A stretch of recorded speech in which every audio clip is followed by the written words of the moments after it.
sa'aatii kanarraa kaafnee immoo kan isin biraan geenyu sagantaa yeroo kaayyooti. Akkam jirtu fayyaa keessanii nuti nagaadha. Marree torbaniin egaa keessummoota garaagaraa affeerrannee isin biraan gaahtii kan nuti turre egaa keessummoota gama aartiitiin akkasumas hojii tola ooltummaa garaagaraa irratti kan hojjetan hojii adda addaa irratti kan isaan hojjetan muuxannoo fi mudannoo isaanii isin biraan gaahtii kan nuti turre hadhas immoo keessummoota qabadheetiin jira isin hanga xumura qophii keenyaatti eessayyuu hin deebinaa nu wajjin turtii taasisaan isiniin jedha. Egaa keessummoonni keenya har'aa wanti nuti irratti xiyyeeffannee jirru dhimma maas ispoortiitiin wal qabateeti. Maas ispoortii yookaan immoo baakgiraawundiitiin wal qabatee egaa biyyi keenyaaf maas ispoortiin kan isheen wal bartee jirtu bara 1970moota keessaa kaasee akka ta'edha. Keessummoonni asitti affeerradhee jirus egaa bara 1970moota keessaa jalqabanii hanga yeroo ammaatti maas ispoortii kana ceesisaa egaa fuulduratti tarkaanfachiisaa yawwanaan ga'aniiti kan isaan jiran jechuudha. Egaa maas ispoortiin biyyoota garaagaraatti sagantaan adda addaa yeroo jiraatu fakkeenyaaf oloompikiin sirni baniinsa olompikii akkasumas immoo sirna baniinsa tapha kubbaa miilaa addunyaa irratti illee kan nuti daawwannu maas ispoortii agarsiisa garaagaraati jechuudha. Egaa sadarkaa guddinaatu garaagar godhe malee sagantaan nuti kan biyyoota garaagaraa irratti ilaallus maas ispoortiidhuma kana jechuudha. Kan keenya maaliif akkas ta'uu dhabee akkasumas immoo mee hojiinsaa maal fakkaata namoota meeqaan hojjetama hojiin isaa eenyuun hoogganamaa kan jedhu turtii bal'aadha kan keessummoota kootii wajjiniin taasisnu jechuudha. Ituu dubbannu keessummaan of biraa qabu keessaa tokko namoota bara 1970moota keessa warreen Kooriyaa biyyootii alaarraa dhufanii biyya keenyatti leenjii maas ispoortii kana leenjisaniini namoota 40 leenji'an keessaa namoonni 2 qofti afanii namoonni 38 iddoo garaagaraatti bittinnaaniiti kan isaan jiran. Namoota lamaan kana keessaa tokko Komaandar Ayyalaa Wayyeessaati isaan asitti argamu. Mee waa'ee maas ispoortii kana maal nuun jedhu laata isa jedhu jidduuttis viidiyoowwan garaagaraa isin affeeraa hojiin turtii kan taasisnu ta'a akkasumas immoo maas ispoortii kanaan immoo wal qabatee hojiin fakkiidhaan mul'ifamu ni jira.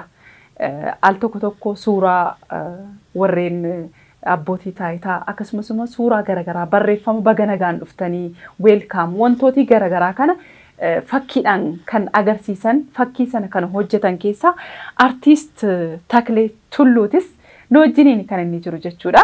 Hojii maas ispoortii kana akka biyya keenyaatti waliin hojjechaati kan isaan jiran Komaandar faa wajjiniin isaan wajjiniin kan nuti turtii taasisnu hordoftoota keenya qofaa keenya hin jirru ispoonsaroonni keenyas jiru. Dhaabbanni daldala buna qarcaanshee sadarkaa pilaatiinemiitiin ispoonsara keenyadha. Akkasumas immoo baankiin Awaashis ispoonsara pilaatiinemiiti. Guddisneeti kan nuti isaaniin galateeffannu isinis oomishaaf tajaajila keessan nu biratti fidattanii beeksifachuu ni dandeessu waliin hojjechuu ni dandeenya isiniin jenna. Egaa beeksisa hordofnee keessummoota keenya wajjiniin kan walitti deebinu ta'a. Qopheessee kan isiniif dhiyeessu ani Nasraa Shariifi gama ogummaa kaameeraa akkasumas immoo suur-sagalee gulaaluudhaan Yilaqaa La'aantana nu wajjiniin kan inni jiru. Qophiin keenya hanga xumuramutti eessayyuu naqinaa isiniin jedheen jira nu faana tura. Guyyaa guyyaan jijjiiramuun bara baraan guddinni aadaa keenyadha. Bara baraan biqiltuu bunaa sanyii filatamaa miiliyoonaan lakkaa'amu bilisaan qonnaan bultootaaf raabsuun manneen barnootaa daandii fi bishaan lafa jalaa qonnaan bultootaaf ni mala jennees ijaarre. Teknoolojii haaraa qonna bunaa gara biyyaa galchuun biyya keenyatti madaqsuun dirree diriiraa irratti buna oomishuun homtuun hundursu. Buna eenyummaa keenya ibsu addunyaatti bifa adda addaan erguun biyyattii keessatti sadarkaa duraa irratti argamna. Aadaan keenya calaqqee keenya jennee buna qalaadhaan keessummoota addunyaa simanne. Maarree kana hundaaf qonnaan bultoonni ragaa keenyadha. Qarcaanshee Trading. Qarcaanshee Trading. Giddugala qunnamtii maamilootaa yaada gaafii fi komiiwwan maamiloota keenyaa fudhachuuf nu dandeessisu sarara bilbilaa kaffaltiirraa bilisa ta'e 8980 qopheessinee isin tajaajilu irratti argamna. Tajaajilawwan baankichaa beekuu hoo barbaaddan komii fi gaafiiwwan kamuu hoo qabaattan kenniinsa tajaajilaa keenya irratti yaada qabdaniif dabalataanis chaanaaliiwwan miidiyaa hawaasummaa toora marsariitii fi iimeeyilii baankichaatiin gaafiiwwan yaadawwanii fi komiiwwan nuuf dhiyaataniif giddugalli qunnamtii maamilootaa keenya deebii barbaachisu kennuu irratti argama. Giddugalli qunnamtii maamilootaa yaadawwan gaafiiwwanii fi komiiwwan maamilootaa afaan afuriin jechuunis afaan Amaaraa, afaan Oromoo, afaan Tigriffaa fi afaan Ingiliffaatiin guyyoota ayyaana ummataa fi amantaa dabalatee lakkoofsa gabaabaa waamicha bilbilaa 8980 dabaree 3 sa'aatii 24f isin tajaajila. Sarara qunnamtii maamilootaa keenya diizaayina keessoo isaatiin bifa haaraadhaan gurmaa'ee hojjettoota keenya giddugala sarara qunnamtii maamilootaa gaafii keessan deebisuuf qophii ta'anii isin eeganiin sa'aatii 24f isin tajaajila.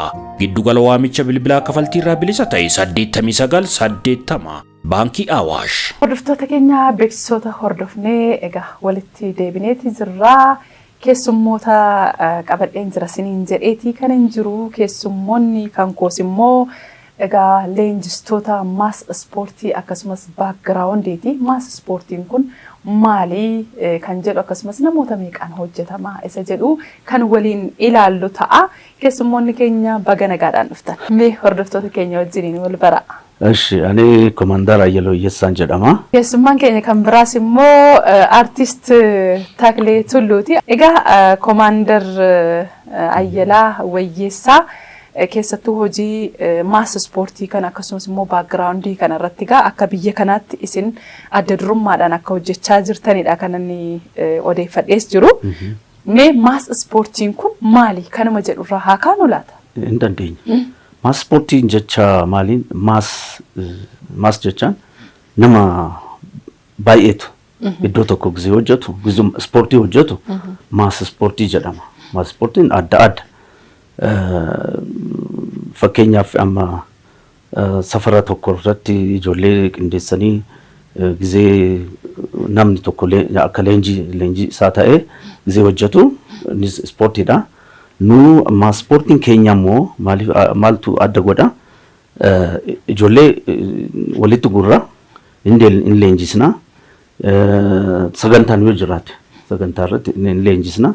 Sana booda immoo yuunifoormiin hodhisisnee muuziqaadhaan walitti qindeessinee gizee dhiyeessinu maas ispoortii jennaanu. Sagantaa gurguddaa irratti mee namoota meeqatu hirmaatu? Maas ispoortii irratti 600 ol 700 ta'a 800 ta'a.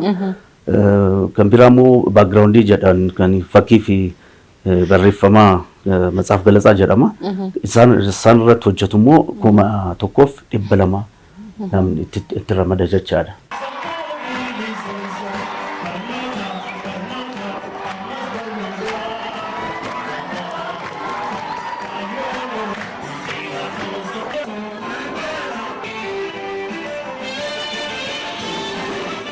Tole mee Takleen karaa keettiin dhufa. Egaa baakgiraawundii kanarratti fakkii namootaatu mul'ata. Barreeffamni garaagaraa fakkiidhaanidha. Ati isaan diizaayin gochuudhaan ati immoo fakkii sana kaasuudhaan waliin wajjin akka hojjettanidha miti? Mee akkamidha? Haala kamiin qopheessitu mee fakkii sana? Fakkii sanii duraan dursee kan hin baradhe isaan jiratti wanta kana. Baakgiraawundiin kun ogummaa addaati. Isaanii warra Kooriyaa kan wajjin baratanii isaan achi akka biyyaatti isaantu jira amma. Isaan jalatti baratanii isaan biraa nutti as fidanii. Isaanillee amma nu bakka buusaa jiru. Fuulduraaf isaan jalatti akka gargaaratti hojjechaa jirra. Baakgiraawundii kana diizaayin godhanii fidanii barreeffamallee suuraa beekamtoota kan hooggantoota hin jira. Isaan kan harkaan hojjenna nuti. Inni kun kan ijoolleen kophaatti leenjiti ijoolleen 1200 kophaatti kan leenjuu hin jira warri kitaaba sanii bananii cufanii warra qabatu sun nuti immoo barreeffama kanaa fi suuraa kana addaraasha keessatti hojjenna. Keenyaaf iddoo qabaa iddoo san keessa inafama lafarraa hafame achitti suuraan sun barreeffamni achitti fidna. San booda karaa shaakalaa ijoollee leenjisuu yookaan wanta sun sirriidhamoo akkami kan jennu kan ilaallu addaraasha san keessaa baasnee Karstiba. Tole gara komaandaraatti deebi'a. Maas ispoortiin kun egaa akkan odeeffadheetti kan biyya keenya wajjiniin wal bare bara 1970moota keessa akka ta'edha. Meegaa isin immoo ogummaa kana keessa jirtu adda durummaadhaan isin hojjechaa jiras waan ta'eef bara kamidha kan inni biyya keenya Itoophiyaatti jalqabame? Bara 77 Koreeyoon 1977 ጊዜ ሰኒ ኮሪያን ከበጃኒ ፖሊሲ ስፖርቲ ፖሊሲ ኦጋ ለማለማን ከበጀማ ቱሬ ጊዜ ሰን ዱፈኒ ኮሪያውን ዱፈኒ ቢየከስ ኑሌንጂ ሰኒ ኢሳኖጅን አካ ገርጋር ሰታነ ወጀነ እሲን ሙጠኖ ሰነ ሆራተኒ ሰነ ቦደት ፉፍተን አንጋ ጉያ አርዳቸው ደጋ አንጋ ጉያ አርዳ አየ ሜ የሮ ሰና በረ 1977 ሰነ ማሊን ማልፋዳን ሆጅቻ ቱርተን ማል ገርጋራማ ቱርተኒ ኤርገሲ ሞ ማልቱ ፎያይ ሞ እሰዱሪ ሞ ሳማት ገራገሩማ ሳማሊሜ ጊዜ ሰኒ ትሪኢቲ አገርሲሳ ሻን ኦሌ ወጀተማ ቱሬ አገርሲሳ ማስፖርቲን ጅራ አሰባሰብ ለሞት ማሰላሊ ጀዳማ ጅራ ኡሌዳን እና ባክግራውንዲን ገራ አገርሲሳ ሻን ቆጳያ ቱሬ አማ ከነ ሆጀንቱ እንደንደኛ አማ ማሊፍ ጊዜ ሰኒ ነማ አፍርታማ ሌንጂሳኒ ደመኒሳ አማ አፍርታም ሊዙቱኒ ሶዶሚ ሰዴቲን ሆጅረን ጅርቱ ኑ አናፊ ሂሪያቱ አስራት ታደሰ ጀዳማ ኑቱ ቆፈ ጅራስ ኑ አከሚቲ ቱሬ ማሰልጠኛ ኬስ ቱሬ ሰንቀሌ ለግዳዲ ፖሊስ ኮሌጂ ሰንቀሌ ፖሊስ ማሰልጠኛ ቱሬ ሰንዋፊ ጊዜ ፖሊሲ ሌንጂስኑ ኤበራ ኢኖቸና ወከና አከነት ቱሬ ኑስ ቢትናዬ ቱሬ አከነት ቱርሲስኒ ሰገንታ ኤበ ገረገራራት ይወጀቱ Tole baay'ee nama dhiba bara 1977 kaastanii hanga hadhaatti gaa namoota 40 keessaati namni lama qofti akka biyya keenya akka Itoophiyaatti namoota lamaan kanatu sochoosaa jira jechuudha. Baay'ee galateeffatamuu warra qabdanidha. Mee namoota akkamiitu immoo irratti hirmaata? Ulaagaan isaa maali? Mee amma maas ispoortii kan irratti hirmaachuuf namoota akkamiiti? Ulaagaan isaa immoo maali? ulaagaan isaanii amma ijoollee gurguddaa hojjechisuu hin dandeenyu maaliif umriin isaanii yoo ba'e wanni hojiidhaaf hin mijatu elementarii keessa mana barumsaa elementarii keessa filannee finna ijoolleen xixiqqaan illee hin taatu hin ajajamtu gurguddoon illee like high school hin ajajamtu kana jidduu barbaanna ijoollee umriin isaanii amma 10 ka'e amma 14 nuti mijosti. Egaa maas ispoortiin maalidha? Maas ispoortiif backgroundiin kan jedhu irrattidha kan dubbachaa jirru. Duuba qophii kanaa duuba hojii kanaa eenyutu jira laata kan jedhu immoo tariitii baruun barbaachisaadha. Isa jedhuudhaaf egaa maas ispoortii kana yeroo laallu aartii bareedaa wayitu mul'ata. Yeroo isaan abaaboo hojjetan yeroo isaan fakkii garaagaraa achirratti agarsiisan waanuma dhuguma lafa keessaa biqileedha kan fakkaatu.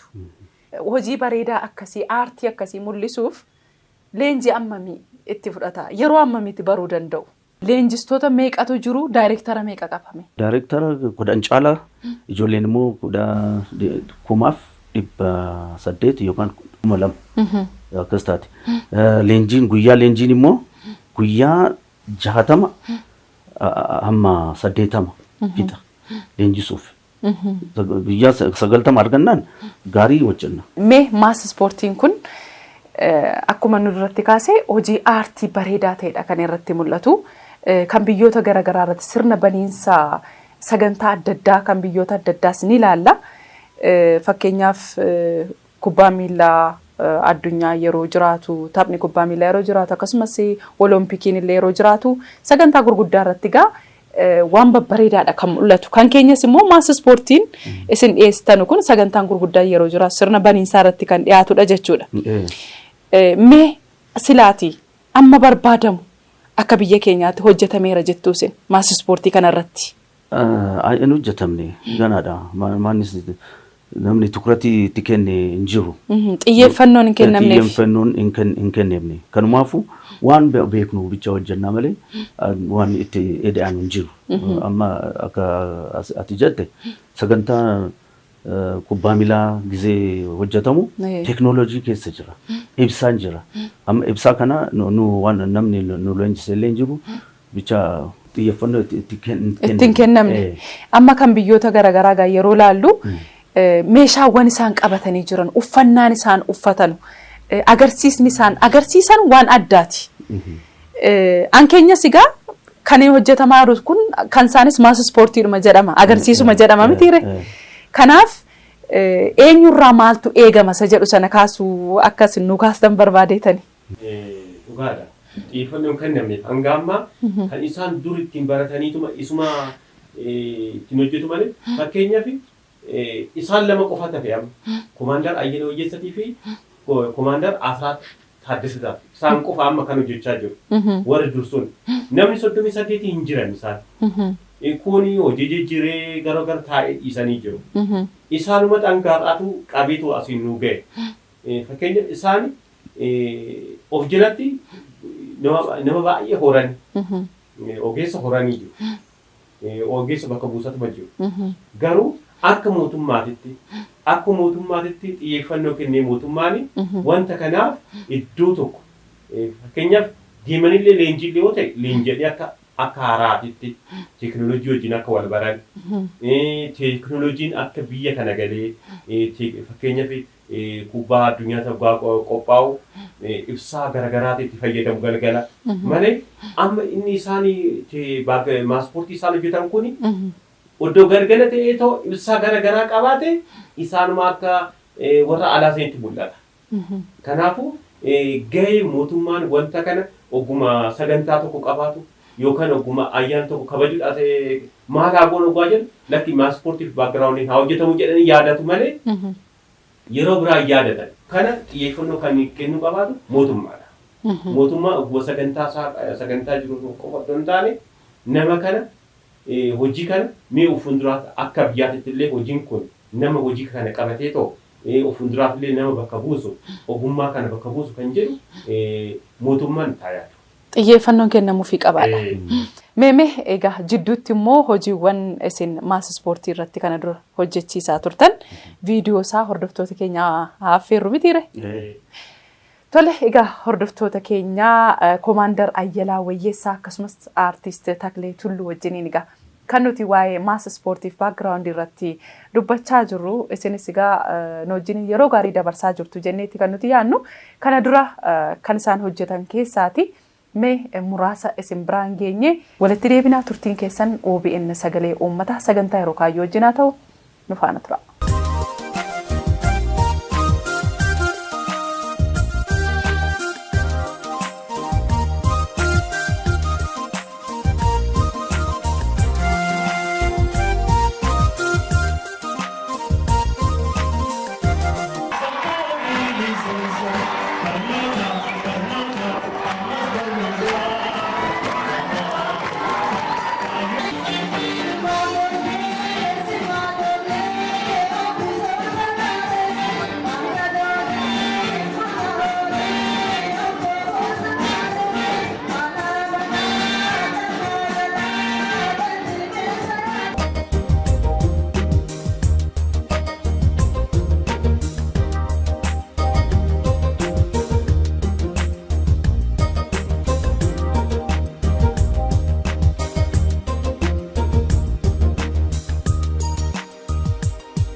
Giddugala qunnamtii maamilootaa yaada gaafii fi komiiwwan maamiloota keenyaa fudhachuuf nu dandeessisu sarara bilbilaa kaffaltiirraa bilisa ta'e 8980 qopheessinee isin tajaajilu irratti argamna. Tajaajilawwan baankichaa beekuu hoo barbaaddan komii fi gaafiiwwan kamuu hoo qabaattan kenniinsa tajaajilaa keenya irratti yaada qabdaniif dabalataanis chaanaaliiwwan miidiyaa hawaasummaa toora marsariitii fi iimeeyilii baankichaatiin gaafiiwwan yaadawwanii fi komiiwwan nuuf dhiyaataniif giddugalli qunnamtii maamilootaa keenya deebii barbaachisu kennuu irratti argama. Giddugalli qunnamtii maamilootaa yaadawwan gaafiiwwanii fi komiiwwan maamilootaa afaan afuriin jechuunis afaan Amaaraa, afaan Oromoo, afaan Tigriffaa fi afaan Ingiliffaatiin guyyoota ayyaana uummataa fi amantaa dabalatee lakkoofsa gabaabaa waamicha bilbilaa 8980 dabaree 3 sa'aatii 24f isin tajaajila. Sarara qunnamtii maamilootaa keenya diizaayina keessoo isaatiin bifa haaraadhaan gurmaa'ee hojjettoota keenya giddugala sarara qunnamtii maamilootaa gaafii keessan deebisuuf qophii ta'anii isin eeganiin sa'aatii 24f isin tajaajila. Giddugala waamicha bilbilaa kafaltii irraa bilisa ta'e 8980 Baankii Awaash.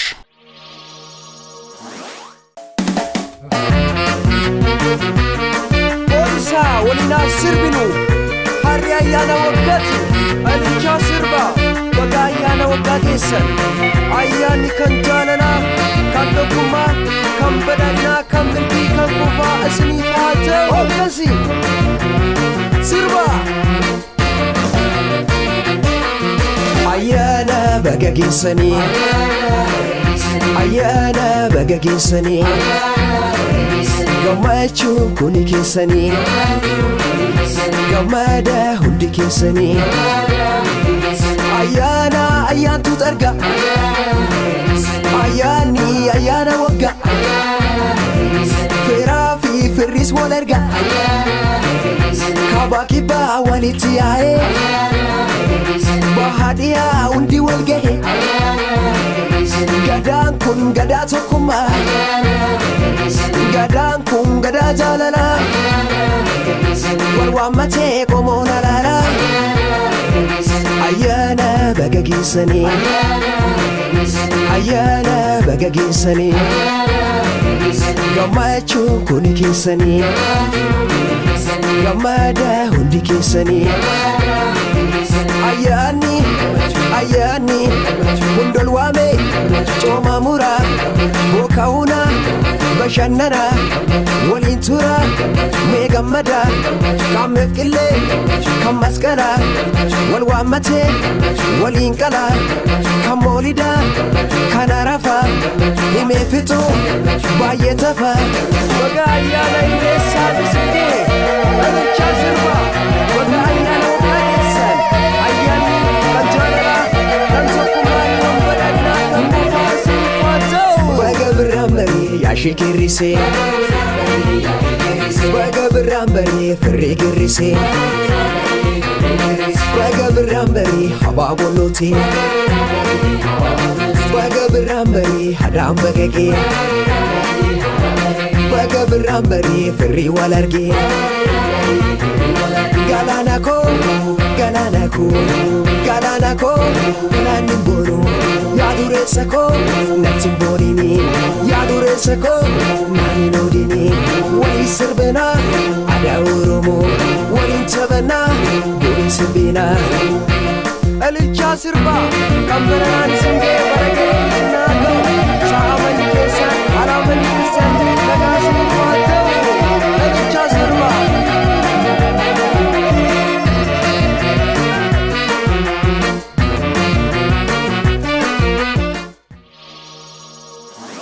Hordoftoota keenya walitti deebineetii kan nuti jirru maasa ispoortiin biyya keenyatti hojjetamaa jiru kun maal fakkaata eenyuunfaadha kan hojjetaa jiru kan jedhu waliin taphataati kan nuti jirru Commander ammas walitti deebinee jirra mee maasa ispoortiin kun eenyuun hoogganama isa jedhu mee hakaasnu eenyuun jala jira eenyuun hoogganama abbummaadhaan kan jiru Commander Ayyala Wayyeessaa.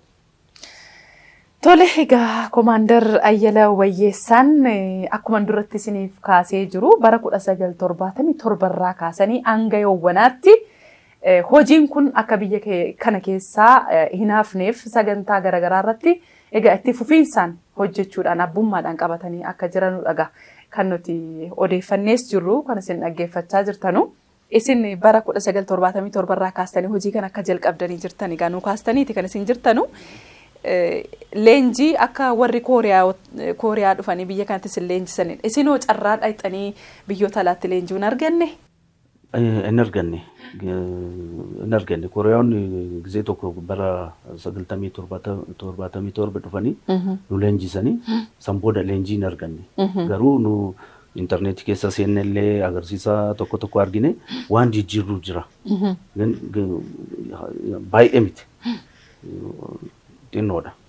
Wantan kaasuu barbaade akka mootummaatti yoo xiyyeeffannoon kennameefii jedhe isinis muuxannoo biyya alaa jiru dhayxanii biyyoota adda addaatii barnootaan of cimsitanii of ga'oomsitanii gara biyya kanaatti immoo gaafa dhuftan caalaatti agarsiisni amma hojjetamaa jiru immoo akkuma kan televezyiiniidhaan kan biyyoota addunyaa sirni garaagaraa yeroo banamu laallu sanaa silaati kanarra immoo wantootni isin inafa jettan guutamuu danda'a laata kan jedhu xiyyeeffannoo waan barbaadu waan ta'eedhaaf inni kana kaase mee hamma immoo sagantaa keenyas gara xumuraatti fidaarra waan ta'eef taakleen egaa dhimmi kun tarissis ilaallachuu danda'a waan ta'eef amma nama fuuldurattidha kan sagantaan kun dhiyaatu laayiviidha waan ta'eef barreeffamni yookaan suuraan ijoolleen agarsiistu sana keessaa wanti tokko yoo hir'ate fakkeenyaaf amma dogoggoraan yoo hiji keessaa hir'ate yoo iddoon ilkaanii iddoon afaanii hir'ate waa wayii hir'uudha mitiire fuuldura namaatti wanta akkasii tariiti dogoggorra akkasiis mudatee beekaa yoo mudate immoo laayiviidha waan ta'eef akkamitti sirreessitu. In mudata wanti akkanaa in mudata fakkeenyaaf warri naannoo dawuu kun alaabaan isaanii mana qabdii miti jidduu keessatti gochoota akka qabde fakkeenyaaf oddoo namni sun daa'imtu suni gojoo sanarra jiru balbala qabaa miti ree ulaa qabaa micaan sun namni sun oddoo banuu baatee taa'ee gojoo san keessa namni waan ta'e fakkaata malee barreeffama tokko yookaan fakkii tokko fakkaatu beekte wanta akkasii fakkeenyaaf ilkaan irra ta'uu danda'a. Suuraa san namni sun yookaan waraqaa gaazexaa yookaan fuula biraa banuu danda'a. Yoo san achi namni hin jira goda san ijoollee jala fakkeenyaaf nutis namni kun achi direct godhaa kun immoo isaan jala taa'eeti nama dogongore sanii lakkoofsan hin beekna. Ijoolleen eenyu akka dogoggore hin beektu ijoollee 1,200 san lakkoofsan hin beekna. Lakkoofsa meeqaffaa irratti namni kam akka balleesse waan beeknuufu achumaatti lakkoofsa akkanaa namni lakkoofsa akkanaa irra teesse sun waan akkanaa balleesse dafi jijjiirennaan. Maaliin ol qunnamtu immoo? Sagalee wanni qabna. Reediyoo qabna. Reediyoo poolisii qabna. Namichi ajaju achi tiriibinii irra ta'a. Ani jidduu jira. Ijoollee biraa immoo agarsiisaa biraa immoo Taaklee fi ijoolleen biraa jirti. Waliin dubbanna. Waliin mari'anna. Gizee waan rakkoon jiru tokko jiru isaan waliin bilbileetiin hin sirreessina. Ijoolleen jirtu fuuldura irratti dafnee sirreessina. Fakkeenyaaf ijoolleen 1,200 sun lakkoofsa mataa isaanii qaban. Lakkoofsa mataa isaanii qaban. Lakkoofsa tokko as dhaabbadhee oddoon kuma yookaan lakkoofsa tokko waamee achi abee owwaata. Lakkoofsa mataa isaa qaba. Kanaafuu namni dogongore sun isaan gubbaarra reediyoodhaan natti himu reediyoo wal dabarseen lakkoofsa akkanaa namni lakkoofsa akkanaa jijjiirri dafi balleessitee akka jenne namni sun of beeka hoggasuu jijjiira. Tole egaa guddisnee isin galateeffanna. Egaa hordoftoota keenya akkuma hordofaa turtan maas ispoortiif baakgiraawundiin egaa nuti sagantaa garaagaraa irratti mana keenya teenyee ilaalaa turre duuba eenyutu jira laataasa jedhu kunoo argitanitti kan isin jirtanii bara 1977 irraa kaasanii hanga yawwanaatti namoota lamaan cunqurfamaa dhufee as ga'eeti jira.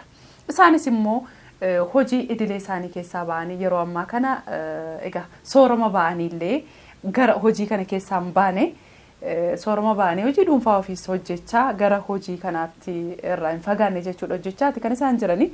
Kanaaf Koomaandar Ayyalaa Wayyeessaa fa'a cinaa dhaabbachuun barbaachisaadha kan jedhudha kan nutis yaada kaasnu. Egaa isinis keessummaa keenya taatanii waan istuudiyoo keenyatti dhuftaniif guddisnee isin galateeffannaa galatoomaa isiniin jenna. Torban kun torban nagaaf jaalalaa isiniif haa ta'u kan yaaddanaa milkaa'u kan nyaattanaasifaa isiniin jenna fayyaa nu ta'a.